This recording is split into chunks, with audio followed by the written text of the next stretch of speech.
ce qu'on fait là, finalement, on leur doit. C'est pour eux qu'on le fait. Moi, vous savez, je pense comme toutes et tous, hein, je passe beaucoup de temps en ce moment à faire le tour de France, etc. Et ça remonte tout le temps. Dès que j'ai la veste verte, les gens m'arrêtent, ils croient que c'est une forme de permanence électorale ouverte. Et donc, je me fais arrêter dans le bus, dans le métro, dans la rue, où les gens nous regardent en disant « Vous, là, vous, on ne va pas vous lâcher, on vous regarde, on compte sur vous, aidez-nous ». C'est tout le temps. Alors, des fois, c'est sous le signe de l'encouragement. Des fois, c'est sous le signe de l'anxiété, beaucoup aussi. Et donc, c'est très attendu ce qu'on a fait aujourd'hui et je suis ravie qu'on ait pu le faire. Je pense qu'en créant ce Front populaire 2027, qui ne fait que commencer, on rallume la lumière au bout du tunnel. Parce que je pense que beaucoup de nos électeurs se sentent vraiment dans un tunnel en ce moment. C'est pas juste pour battre le RN, évidemment que c'est ça qu'on va faire, mais c'est aussi pour gagner nous, pour changer la vie vraiment, pour leur offrir de la justice. Ça, je pense que c'est important de le rappeler aussi. Les écologistes prendront leur part avec enthousiasme dans ce processus. Ce n'est pas juste leur secrétaire national qui vous le dit. C'est ce que nous avons massivement voté lors du congrès qui s'est terminé au printemps. C'est ce que notre Conseil fédéral a réaffirmé encore il y a 15 jours. C'est quelque chose qui pour nous est très important et on mettra toutes nos forces dans cette bataille et dans l'union qui doit continuer. Et évidemment, nous présenterons, ça a été décidé aussi par notre Conseil fédéral, une candidature dans le cadre de ce processus qui s'ouvre. Mais le sujet de savoir qui, quand, comment, finalement, c'est pas ça le sujet qui se présente maintenant. Le sujet important aujourd'hui, c'est le projet. Et le sujet aussi, c'est comment on vous donne la parole, comment vous pourrez être associé, comment vous pourrez trouver votre place dans le processus que tout le monde aujourd'hui a souhaité, très ouvert, très inclusif. Et j'insiste là-dessus, ça tient à cœur des écologistes et je pense que c'était le cas de tout le monde aussi aujourd'hui, une primaire qui s'inscrit vraiment sur les territoires où chacun, où qu'il habite, quel que soit son chemin, puisse participer, contribuer, que ce n'est pas une primaire où quelque part les initiés savent comment on fait et puis les autres, ils cherchent la porte d'entrée. Donc ça, c'est quelque chose qui nous tient à cœur et qui a été plutôt consensuel aussi aujourd'hui. Et puis finalement, vous dire que ceux qui sont là aujourd'hui, et je les en remercie, et nos partenaires sont fidèles à la promesse de cet été, c'est-à-dire au fait qu'il faille continuer dans l'unité, mais aussi sur un projet de rupture. Quand je dis changer la vie, vraiment, le vraiment est important. Et donc, c'est quelque chose que l'on souligne et qui devra guider le travail programmatique. Je précise aussi, parce que vous avez vu qu'il y avait des absents aujourd'hui, ça ne nous a pas échappé, que les écologistes n'ont que des amis à gauche, même quand ils ronchonnent, même quand ils ne sont pas contents. Nous n'avons que des amis à gauche et qu'on regrette que certains n'aient pas voulu venir, mais qu'on fera tout ce qu'on peut pour qu'ils soient au rendez-vous des réunions suivantes parce qu'on n'a pas le choix, parce que ce n'est pas le moment de jouer au jeu des 7 différences, parce que ce n'est pas le moment de couper les cheveux en 4. Et ça, on y tient aussi vraiment. Après, on ne peut obliger personne, on ne peut forcer personne, et c'est très bien comme ça. Mais on est là, non pas pour les persuader, mais pour les convaincre que c'est important et on mettra beaucoup d'énergie là-dessus aussi. Et puis, vous l'avez compris, l'objectif, et je pense que tout le monde sera d'accord là-dessus aussi, c'est de trouver une candidature à la fin de ce processus qui soit en capacité de rassembler la gauche et les écologistes. C'est-à-dire qu'évidemment, on souhaite tous être au deuxième tour, c'est très important pour tout le monde, mais une élection, c'est pas se réjouir d'être peut-être au deuxième tour. La candidature que l'on va désigner devrait être quelqu'un en capacité de fédérer pour gagner ce deuxième tour, et c'est bien ça qui nous occupe aussi, ça guide notre objectif. Voilà, je vous remercie, et je laisse la parole, si je ne me trompe pas, à François. Merci. Un grand merci d'abord à la municipalité de Bagneux pour nous accueillir et un grand merci à Lucie Castet d'avoir initié cette réunion et de servir entre nous de trait d'union. Il y a un an, au moment de la dissolution, on lançait Front populaire et on disait aux partis « Soyez unis, arrêtez vos conneries ». Et j'ai le sentiment qu'aujourd'hui, ici, ce Front populaire vit. Il vit parce qu'aujourd'hui, nous avons acté à la fois que nous aurons un programme commun et que nous aurons un candidat commun. C'est pas rien. C'est pas rien pour desserrer l'étau entre l'extrême droite et l'extrême argent. C'est pas rien pour ouvrir un chemin d'espoir et de victoire. De victoire, à la fin, c'est nous qu'on va gagner, hein, c'est mon slogan, mais c'est les Français qui doivent gagner. Des Français qui traversent des moments durs, hein, c'est au moins un tiers des Français qui aujourd'hui ont des difficultés à se loger, se nourrir, se déplacer. Et c'est à ces questions-là qu'on doit répondre dans les mois à venir. Et avec donc un programme, un projet, mais avec aussi une campagne à mener ensemble à la rentrée pour un plan de redressement, parce que ce qui est douloureux pour les gens, c'est non seulement sur le plan de matériel ce qu'ils vivent, mais ce qu'ils voient d'affaissement, d'abaissement quotidien de notre pays. Et donc, on compte bien œuvrer ensemble à tout ça pour qu'à la fin, c'est nous qu'on va gagner. Merci à vous. Bonjour à toutes et tous. Un grand merci moi aussi à Lucie Castet pour son engagement, pour son travail continu au service de l'Union et pour avoir organisé cette journée qui a été très riche et qui a commencé d'ailleurs par une rencontre, des discussions avec le monde du travail, le monde de la culture, des collectifs associatifs. Et c'est aussi cet ancrage que nous avons envie de faire vivre, cette façon de travailler avec ce qui est vivant, ce qui est en mouvement et ceux et celles qui savent aussi apporter les réponses aux souffrances et aux espoirs des Françaises et des Français. Alors vous aurez noté qu'aujourd'hui c'est la canicule et c'est précisément un jour de canicule qui incarne, qui matérialise l'urgence climatique que nous faisons ici à Bagneux ce 2 avril, le serment que nous aurons une démarche commune pour un programme de nous toutes et tous. Dans notre diversité, nous voulons un programme commun et nous aurons un processus de désignation d'une candidature commune. C'est un moment historique, sans doute un tournant d'ailleurs, puisque l'année dernière, un espoir s'est levé avec 9 millions de personnes, de Françaises et de Français qui ont porté leur suffrage sur le nouveau Front populaire et que cet espoir a été déçu. Or, un an après, il est important que nous prenions la mesure de la situation politique et à la fois du risque que représente l'extrême droite dans un moment de trumpisation de la société et de l'autre côté, un gouvernement qui continue à taper. Parce que si nous sommes ensemble rassemblés, c'est pour ouvrir l'espoir d'un changement pour celles et ceux sur lesquels va s'abattre les 40 milliards de budget en moins que Bayrou veut aller chercher dans la dépense publique, se battre aussi contre les licenciements en chaîne que nous avons dans l'industrie, dans le textile et ailleurs, pour se battre pour toutes celles et ceux qui n'ont pas le reste à vivre, pour permettre tout simplement de vivre dans la dignité. Et je pense que si on est d'abord arrimé à elles et à eux, à ces Françaises et ces Français qui ont besoin de nous, alors on sait que l'union est indispensable. Et c'est pourquoi, avec mes camarades de l'après, on se réjouit tout particulièrement parce que nous nous sommes créés sur cet objectif, autour de cet objectif. Et donc aujourd'hui, de le voir matérialisé par ce rassemblement nous met en joie. Mais je veux juste terminer en m'adressant aux absents. D'ailleurs, beaucoup d'entre vous, puisque vous êtes des journalistes, vous passez votre temps à commenter les absents. C'est pas mal de se rendre compte du déjà là, du rassemblement. C'est pas rien ce qui se passe aujourd'hui. Et ça correspond à une attente. Il y a un sondage qui est tombé, qui a été publié par Regard et qui indique que 8 électeurs, 8 Français qui se disent de gauche sur 10 veulent le rassemblement à gauche, veulent l'union. Donc on n'est pas à la marge du peuple de gauche, on est au cœur du peuple de gauche. Et donc je veux non seulement dire aux absents que la porte est ouverte, tous les absents à gauche, et je veux aussi envoyer le message que cette affaire, ce n'est pas simplement une affaire des partis politiques. C'est avant tout une affaire de mobilisation citoyenne, de mobilisation syndicale, de mobilisation associative, de toutes celles et ceux qui ont permis au nouveau Front populaire de déjouer les pronostics.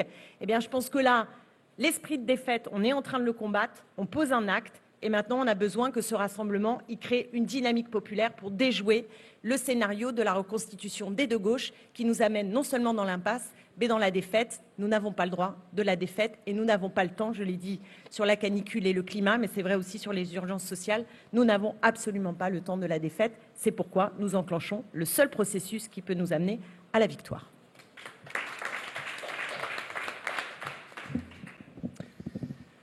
Bien, écoutez, si avec Génération, nous sommes venus aujourd'hui à l'invitation de Lucie Castet, que je veux sincèrement remercier, pas simplement pour cette journée, mais pour la mission qu'elle a accepté de jouer, pour le rôle qu'elle a rempli depuis juillet dernier, c'est parce que, il y a un an, nous nous sommes réveillés comme des millions de Français, on était dans l'entre-deux tours des élections législatives avec la trouille au ventre.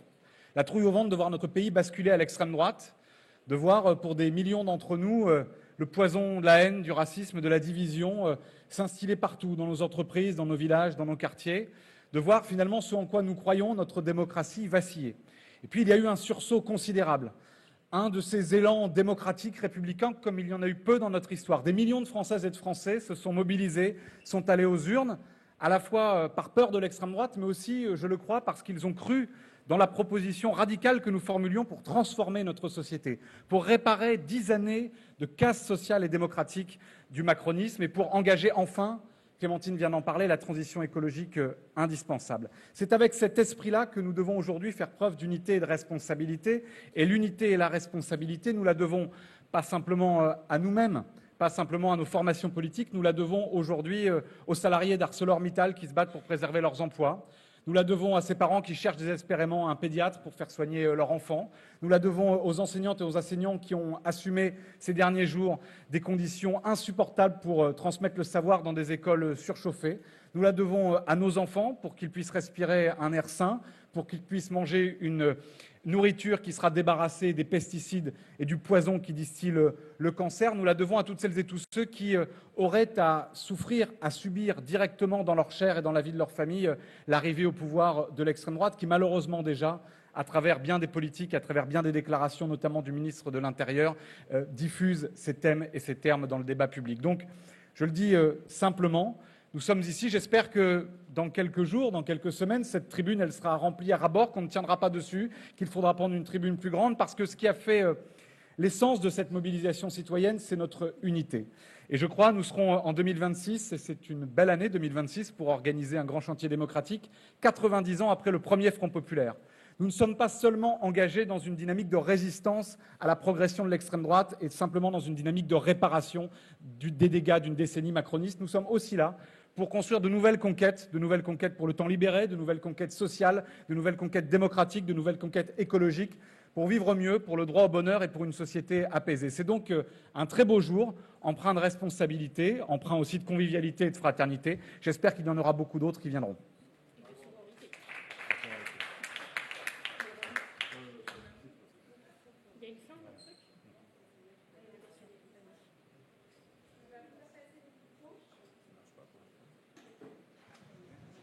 On va vous faire passer les micros, vous posez vos questions un par un en levant la main. Et si vous avez une question en particulier à adresser à une personne, vous dites bien son nom. Et puis vous vous présentez en début, comme d'habitude.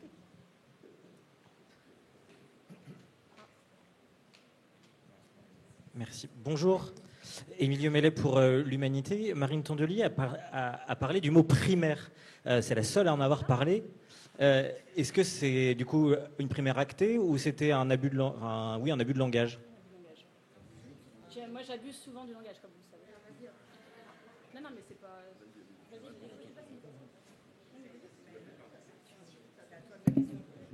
Mais du coup, qu'est-ce que je dis? Non, mais ce qu'on acte aujourd'hui et ce qui est l'accord à la sortie de la réunion, c'est d'avoir un processus commun. Le mot primaire, je pense que nécessite pour des chefs de parti que certains d'entre nous sur cette scène sont d'aller valider ça avec leurs militants. Donc on ne peut pas comme ça arriver, balancer des mots, des trucs et décider à 5 dans une salle. Donc il faut nous laisser ce temps, mais on voit bien qu'il n'y a pas 50 non plus méthodes de désignation possibles. La primaire est une option forte quand même. Enfin, c'est une option. Voilà. Bonjour, Oscar Tessonneau, donc je travaille pour un hebdomadaire qui s'appelle Right Brain Magazine. C'est un hebdomadaire qui a la particularité d'être fait par des personnes en situation de... Vous m'entendez, c'est bon? La première grosse étape pour l'ensemble de vos partis à l'Assemblée nationale et au Sénat, ce sera le prochain budget. Est-ce que vous allez déjà rencontrer François Bayrou, puisqu'il va convier l'ensemble des partis prochainement?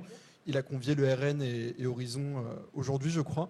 Et quels seront les points sur lesquels vous direz il n'y a aucun débat possible, je pense aux retraites ou à la taxe Zuckman par exemple, et que vous défendrez lors des prochains PLF et PLFSS à la rentrée en tout cas?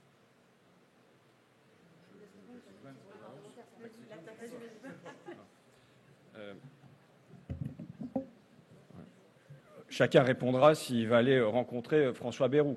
Dire que d'emblée déjà, il y a une vive opposition à sa méthode qui consiste à aller taper un à un tous les secteurs de la société. Une semaine, ce sont les artisans et les travailleurs du bâtiment. Une semaine, ce sont les médecins, les pharmaciens et les kinés. Une semaine, ce sont les taxis, les ambulanciers. Et on voit que cette manière de faire pour aller faire du bouche-trou, tandis qu'on refuse d'aller chercher l'argent là où il se trouve, et maintenant, en ayant fait plus de 60 milliards de cadeaux fiscaux par an, il y a évidemment un désaccord profond moi je pose comme principe, je pense que là, on est là pour incarner des évidences aux yeux des Français, vous savez, en matière d'impôts, que les petits payent petits et que les gros payent gros. Et ce principe-là va évidemment nous guider. Et nous allons, pendant l'été, travailler, je disais, à un plan de redressement qui a comme option un contre-budget, mais qui pour moi doit dépasser le contre-budget. Par exemple, en matière de logement, il y a des choses qui peuvent se faire qui dépassent le cadre du budget. Mais il doit y avoir un plan de redressement qui est proposé aux Français, qui répond à un certain nombre de leurs questions, qui propose au pays une autre orientation, sans attendre 2027, parce qu'on voit très bien comment ce sont des souffrances qu'on fait endurer aujourd'hui à la société française, prises bout par bout.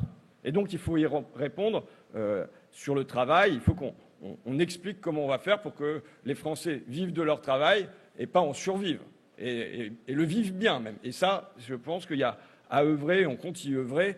Savoir que nous avons acté le fait que nos directions politiques, pour ainsi dire, auraient une rencontre hebdomadaire tous les lundis à 14 h à l'Assemblée nationale. Pourquoi ? Pour permettre la... Non ?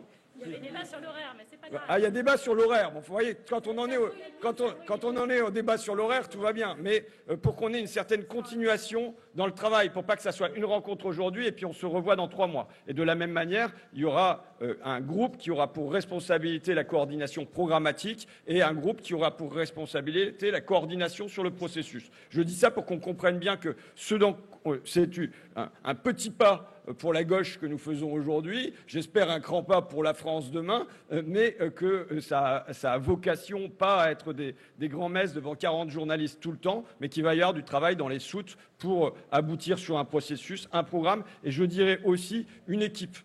Que les Français se disent, ceux-là, on peut leur confier le pays. Ceux-là, ils ont l'habitude de travailler ensemble. Ce n'est pas juste un champignon qui surgit, mais il y a une confiance qui s'est établie. On a dit lundi 14 h pour pouvoir travailler un autre jour, un autre horaire tranquille. D'accord. Bonjour, vous avez parlé de 6 conventions programmatiques. Ce sera sur quoi ? Ça sera sur plein de sujets différents. On est en train de discuter des thèmes précis, mais par exemple, on a parlé de l'éducation parce que c'est un sujet qui nous semble extrêmement central dans les discussions à gauche et surtout dans la vie des Françaises et des Français. Vous le savez, l'éducation nationale est dans une situation difficile. Benjamin en a dit 2 mots sur la situation caniculaire, mais c'est structurel dans l'éducation nationale. Donc ça fait partie des priorités et on va parler de bien d'autres sujets aussi, de la question industrielle et de l'emploi et de la transition écologique de l'industrie. Enfin, vous verrez, on vous annoncera tous les thèmes, mais ces 2 thèmes-là sont inscrits à notre ordre du jour. Bonjour, Noémie Bisserve du Wall Street Journal. Je suis là. Bonjour. Avant 2027, il pourrait y avoir d'autres élections, des élections législatives.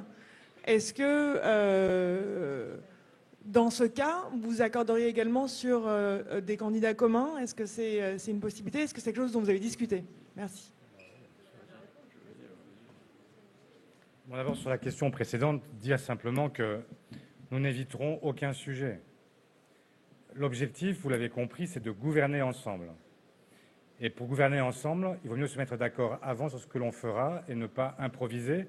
C'est ce qu'on observe chaque jour à l'Assemblée avec un bloc que l'on dit central, qui est en réalité un bloc en décomposition où ils ne sont pas souvent d'accord entre eux, où la plupart votent avec leurs pieds en ne venant même plus à l'Assemblée. Donc l'objectif, c'est évidemment de se mettre d'accord sur tous ces sujets et nous n'éviterons pas, y compris les sujets sur lesquels nous sommes en désaccord, parce qu'ils existent et que nous sommes dans des formations politiques différentes qui se justifient par leur histoire, par leur culture, mais aussi par des approches différentes. Simplement, nous avons exprimé devant vous aujourd'hui cette volonté d'aboutir à des compromis, à une capacité à s'engager sur 5 ans, à dire aux Françaises et aux Français, non pas sur le siècle qui vient, mais sur les 5 prochaines années, oui, nous pouvons gouverner ensemble et voilà ce que nous ferons ensemble. Ensuite, sur la question de savoir s'il y avait des élections avant l'élection présidentielle. Oui, il y aura des élections municipales. De toute façon, il y aura aussi des élections législatives si le président en décidait ainsi. Les sénatoriales qui auront lieu aussi dans la foulée des municipales. Donc tout ça existe. Et nous avons évidemment l'idée d'être cohérents. Et donc nous ferons en sorte d'être solidaires les uns par rapport aux autres. Ce serait absurde de notre part que d'avoir un jour un accord pour 2027 et premier exercice à réaliser et où lors d'une dissolution, on dirait moi, je ne soutiens pas Clémentine Autain parce que finalement, j'ai une autre alliance dans cette élection-là. Donc l'évidence, c'est que nous nous soutiendrons mutuellement et nous ferons et que nous ferons en sorte d'être cohérents à tout moment et en tout lieu. Voilà.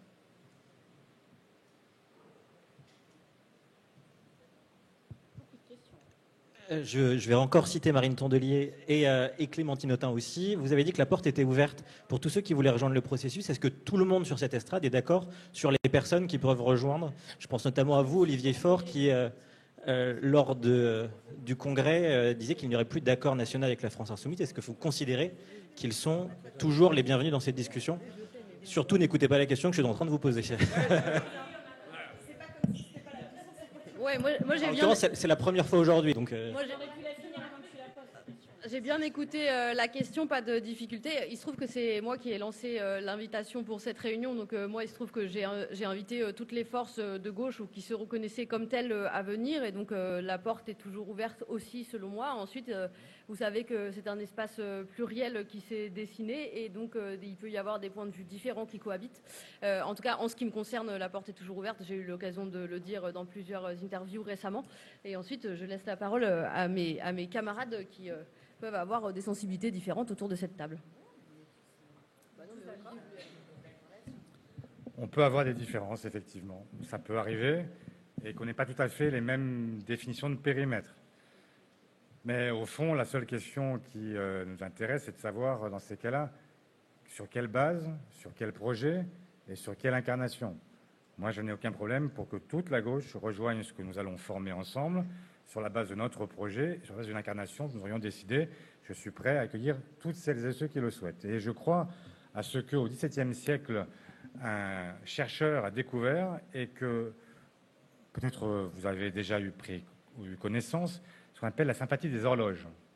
En fait, c'est une expérience que vous pouvez tenter vous-même.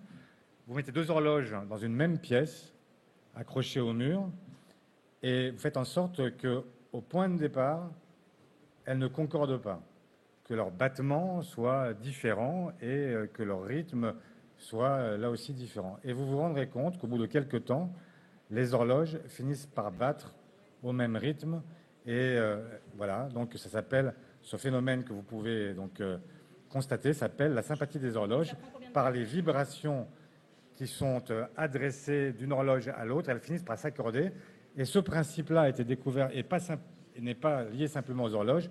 Ça marche aussi pour les lucioles, quand vous regardez dans la nature. Les écologistes le savent. Les lucioles, quand elles commencent à s'allumer, à clignoter, elles finissent par clignoter ensemble. C'est tout ce que je souhaite à la gauche, c'est que nous puissions non pas clignoter, mais allumer, rallumer l'espoir ensemble. Et je crois à cette possibilité, mais je le dis pas dans n'importe quelle condition et pas derrière n'importe qui, ni derrière n'importe quel programme. Voilà. Bon, l'essentiel, c'est qu'à la fin, quand ça s'accorde, l'horloge, elle soit à la bonne heure.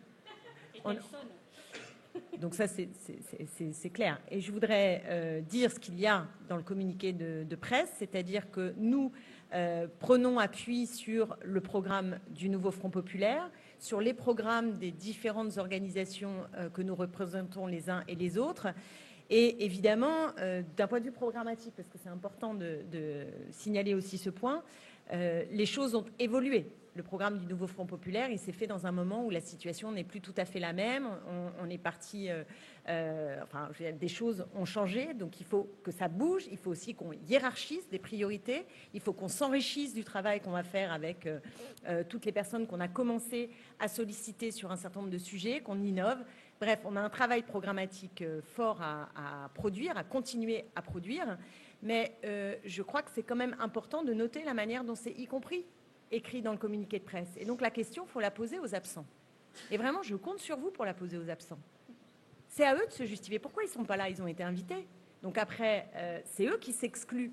Alors peut-être le Parti socialiste n'aurait pas été très content si les insoumis étaient venus, on aurait eu un sujet. Mais il se trouve que, par exemple, ce sont les insoumis qui ont fait le choix de ne pas venir. Donc c'est à eux de se justifier. Pourquoi ne viennent-ils pas? Et j'aimerais bien que quand même dans le débat public, on prenne acte du fait qu'ici, il y a des gens qui acceptent de dire on se met autour d'une table, on travaille ensemble et à la fin, on désignera de manière démocratique, en tout cas le plus possible, en impliquant des citoyennes et des citoyens, on aura une modalité de désignation qui nous permettra d'avoir un candidat commun. C'est quand même très fort Et c'est ce que certains ne veulent pas faire. Et c'est à eux qu'il faut poser la question parce que c'est sur eux que pèse aujourd'hui la responsabilité face à l'extrême droite, face au pouvoir en place, parce que non seulement on a la menace de l'extrême droite, mais on a aussi l'hypothèse d'un nouveau Macron. Macron ne peut pas se représenter, mais il pourrait y avoir un autre personnage du même type. Ça fait quand même un moment qu'on a ces politiques néolibérales, productivistes, antidémocratiques qui s'abattent sur les Françaises et les Français. Donc c'est à eux aujourd'hui de rendre des comptes sur comment on fait si on n'est pas dans un cadre d'union et comment ils peuvent légitimer devant les électeurs et les électrices de faire ce pas de côté, de ne pas être ici autour de la table sur cette tribune. Et j'aimerais bien que la question leur soit posée à eux. Et pour enfoncer le clou, il y a un truc qui a été très fort, qui s'appelait le NFP, qui a été fait il y a un an. Et si ça a paru si évident à tout le monde de le faire et en très peu de temps, c'est parce que Jordan Bardella était aux portes du pouvoir. Et donc, il y a eu une sorte de sursaut, de réflexe, d'instinct de survie. On l'a fait. J'aimerais qu'on m'explique ce qui, aujourd'hui, à Bagneux, un an plus tard, serait moins évident dans le risque qu'on court dans ce pays. Est-ce que l'extrême droite arrive au pouvoir? Alors, est-ce que ce sera Jordan Bardella? Est-ce que ce sera Marine Le Pen? C'est selon lequel des deux ne sera pas en prison. Mais il y a quand même une menace qui n'est pas plus faible qu'il y a un an. Et donc, moi, je suis peut-être bête, mais je ne comprends pas pourquoi c'est moins stressant aujourd'hui, pourquoi il y a moins de pression à l'Union aujourd'hui chez certains qu'il y en avait il y a un an. Et comme je n'ai pas pu répondre à la question sur le budget, bon, les groupes écologistes auront plein d'occasions d'examiner le budget de François Bayrou, de voir ce qui ne leur va pas, à mon avis, beaucoup de choses, et de faire leurs propositions. Mais il y a quand même deux sujets que je mets sur la table. Le premier, c'est qu'il y a eu combien de mois de conclave? 4, 5, 6, on ne sait même plus. Bon, des mois et des mois de conclave. Ils ne sont même pas capables, au bout de mois et des mois de conclave, d'apporter une réponse claire aux 4 millions de travailleurs qui attendent de savoir si leur travail qui est pénible, sera reconnu comme pénible par des gens qui travaillent dans des bureaux climatisés, dans des trucs peut-être un peu pénibles, mais beaucoup moins. Je parle des carreleurs, des maraîchers, des assistantes sociales, des aides-soignantes, des gens qui font des ports de charges lourdes, qui ont des postures pénibles et qui sont exposés à des mécaniques vibratoires. C'est quand même pas très compliqué. Bon, ça fait 5 mois qu'ils réfléchissent à ça, ils n'y arrivent pas. Et deuxième sujet sur lequel vraiment je voulais revenir, parce que je suis fâchée, Olivier, tu étais avec moi à cette réunion, avec Cyrielle, avec Guillaume, avec Thomas Dossus aussi, à Bercy, où les réunions ont discuté du budget, la première, où on était ensemble, où on a posé une question très simple sur MaPrimeRénov'. Ce dispositif qui avait été raboté par Gabriel Attal d'un trait de plume dans un décret, allez hop, on enlève 10 milliards, dont une grosse partie sur MaPrimeRénov', qui a été re-raboté par Michel Barnier et qui a été re-raboté encore plus par François Bayrou. Et quand nous posons la question à Éric Lombard et à Méline de Montchalin ce jour-là, ils nous disent non, mais ce n'est pas vraiment un rabot parce que cette aide est vraiment sous-consommée, donc on baisse. Mais il n'y a aucun Français, ça ne va pas changer les droits des Français. Il y a assez d'argent pour tout le monde. Franchement, on est confiant. Ce n'est pas vraiment une baisse. On dit c'est une plaisanterie? Non, non, non, non, non, c'est une plaisanterie. Non, non, non, vous verrez, vous verrez. Et bien, ce qu'on voit, c'est que 6 mois plus tard, ils annoncent une suspension de MaPrimeRénov' parce que tout l'argent a été dépensé. Donc si c'est comme ça qu'ils pilotent avec beaucoup de crédibilité les dépenses, on a quand même un petit sujet, parce qu'il nous a été affirmé les yeux dans les yeux qu'on se trompait, qu'il y aurait assez d'argent pour tout le monde. Et il se trouve que cette annonce, ironie du sort et du destin, intervient la semaine où la France crève de chaud. Et en fait, nous, ça ne nous fait pas rire ni de nous faire mener en bateau, ni de mener en bateau tous les Français qui ont droit à, oui, un logement isolé pour ne pas être dans une bouilloire thermique l'été, une passoire thermique l'hiver, tout comme nos écoles. Mais les écoles, ça se rénove avec le fonds vert qui lui a baissé de 55%. Donc c'est quand même tragique ce qui se passe. Et je pense que nous, notre travail, c'est 1, d'améliorer le quotidien des Français et 2, de rendre possible leur lendemain. Et je pense que là-dessus, les Français savent qu'ils pourront compter sur nous. Mais on aimerait bien qu'ils puissent compter sur plus que nous. Donc on attend les autres. Voilà. Une deuxième question. À l'Assemblée nationale, en août, vous aviez à peu près 189 députés. Est-ce qu'aujourd'hui, vous êtes optimiste quant à vos capacités d'avoir peut-être une alliance mathématiquement plus importante, comme ont pu l'avoir ce qu'on a appelé le socle commun, même si c'est un peu un gros mot au vu de ce qu'il représente aujourd'hui, et d'avoir le nombre de députés par la suite dans un précédent scrutin qui nous permettrait de ne pas être soumis à une motion comme l'a été Michel Barnier par la suite. Et construire une alliance plus stable peut-être. Ne réponds pas ça. Je vous remercie de votre question. Oui, nous souhaitons avoir une majorité, si j'ai bien compris la question, hein. Nous souhaitons avoir une majorité à l'Assemblée nationale. On confirme. On confirme. C'est ça qu'on cherche. On cherche à avoir une majorité dans le pays pour pouvoir gouverner. Et donc cette affaire, la politique, c'est pas des mathématiques. La politique, c'est une affaire de dynamique. Et donc, y compris, c'est pas 1 + 1 + 1 qui fait nécessairement 3. Mais par contre, nous, ce qu'on observe, c'est que l'union dans les périodes récentes, est un élément très important de mobilisation des citoyennes et des citoyens. Ça crédibilise notre capacité à pouvoir l'emporter et à pouvoir gouverner ce pays. Donc c'est pour ça qu'on fait aussi ce chemin, c'est qu'on n'est plus dans une période où il y avait un parti hégémonique et tout le monde qui suit derrière, ou alors on pouvait se payer le luxe d'avoir toute une série de candidatures à la présidentielle. On est dans un autre moment et nouvelle période, nouvelle stratégie, et je pense que nous sommes ici à la hauteur de la stratégie nécessaire pour apporter l'espoir aux Françaises et aux Françaises qui souffrent et ils souffrent, ils sont en colère, parfois ils sont dans le ressentiment et j'espère qu'ils attendent. Il y en a aussi qui n'attendent plus tellement ils sont désespérés. Et donc je pense que c'est vraiment à nous de donner à voir qu'il y a un chemin, qu'il y a une perspective émancipatrice possible dans ce pays.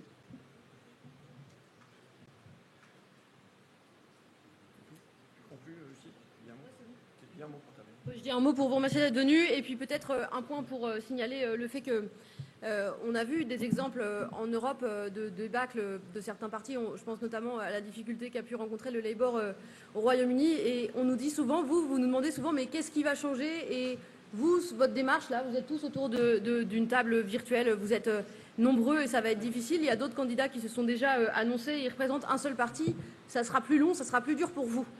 Oui, ça sera peut-être plus long et ce sera peut-être plus dur, mais ce dont on se rend compte quand on observe les exemples à l'étranger, notamment dans l'Union européenne, c'est que l'échec, il est assuré quand on n'arrive pas préparé. Et là, ce que vous avez en face de vous, c'est une équipe qui commence à se préparer, qui annonce déjà qu'elle va être au travail pendant 2 ans avant d'exercer des responsabilités si ça se passe comme on le souhaite et comme les Français le souhaiteraient. Et donc on sera prêt à gouverner avec des figures d'incarnation sur des sujets qui tiennent à cœur aux Français. Ils le disent chaque jour dans la rue, ils le disent chaque jour dans les déplacements qu'on peut faire.